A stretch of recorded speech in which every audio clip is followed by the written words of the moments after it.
மிகப்பெரிய மாற்றத்தை சந்திக்க போகிற இன்னொரு முக்கியமான ஒரு டெக்னாலஜி பேட்டரி டெக்னாலஜி. முன்னாடியெல்லாம் பேட்டரியில் ரொம்ப குறைவான பவர் தான் சேவ் பண்ணி வைக்க முடியும். அதுக்கப்புறமா லித்தியம் அயான் பேட்டரி வந்தது. இந்த லித்தியம் அயான் பேட்டரி அப்படிங்கிறது இந்த பேட்டரி தொழில்நுட்பத்தில் மிகப்பெரிய ஒரு புரட்சியை உண்டு பண்ணிச்சு. இந்த லித்தியம் அயான் பேட்டரியினுடைய மிகப்பெரிய சக்ஸஸ் என்ன அப்படின்னா, ரொம்ப சின்ன சைஸில் ரொம்ப அதிகமான பவரை சேமித்து வைக்க முடியும் அப்படிங்கிறது தான். ஆனால் இந்த லித்தியம் அயன் பேட்டரியில் ஒரு மிகப்பெரிய பிரச்சனை இருக்குது. இந்த லித்தியம் அயன் பேட்டரி அப்படிங்கிறது ரொம்ப ஆபத்தானது. எப்போ அது வெடிக்கும் அப்படின்னு சொல்லி நமக்கு தெரியாது. நாம் மொபைலில் அது சாதாரணமாக பயன்படுத்திகிட்டு இருக்கிறோம். ஆனால் உண்மையிலேயே அந்த லித்தியம் அயன் பேட்டரி அப்படிங்கிறது ஒரு ஆபத்தான ஒரு விஷயம்தான். அதனால் இந்த பேட்டரி தொழில்நுட்பத்தில் அதுக்கு அடுத்த கட்டத்துக்கு நகர்வதற்கான மிக அதிகமான ஒரு ரிசர்ச் அப்படிங்கிறது நடந்துகிட்டு இருக்குது.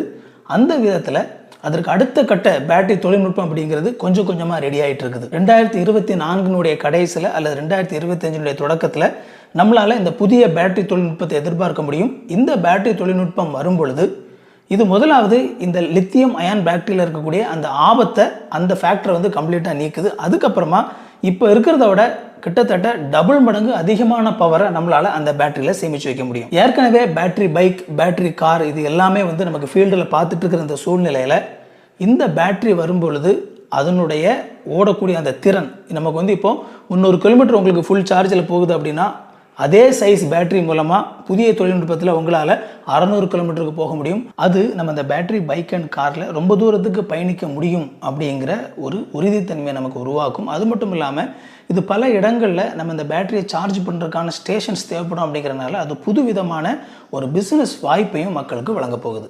நேரடியாக மக்களுக்கு உதவி செய்ய பயன்பாட்டுக்கு வரக்கூடிய ரொம்ப முக்கியமான ஒரு டெக்னாலஜி என்ன அப்படின்னா, பிரெயின் கம்ப்யூட்டர் இன்டர்ஃபேஸ்.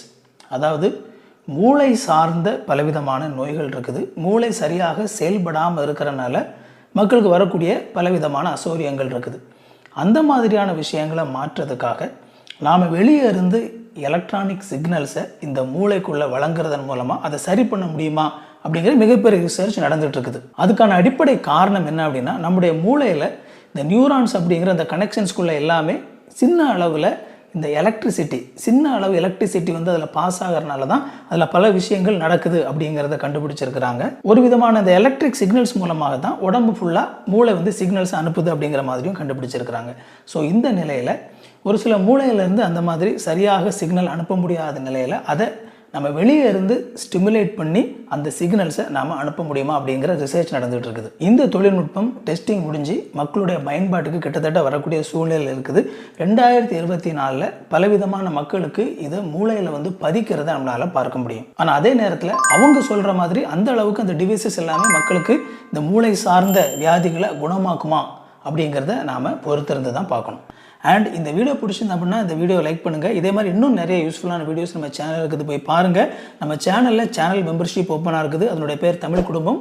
ஜாயின் பண்ணுங்கள், சேனலை சப்ஸ்கிரைப் பண்ணுங்கள். உங்களுக்கு நோட்டிஃபிகேஷன் நினச்சிங்க அப்படின்னா அந்த பெல் பட்டனை கிளிக் பண்ணிக்கோங்க.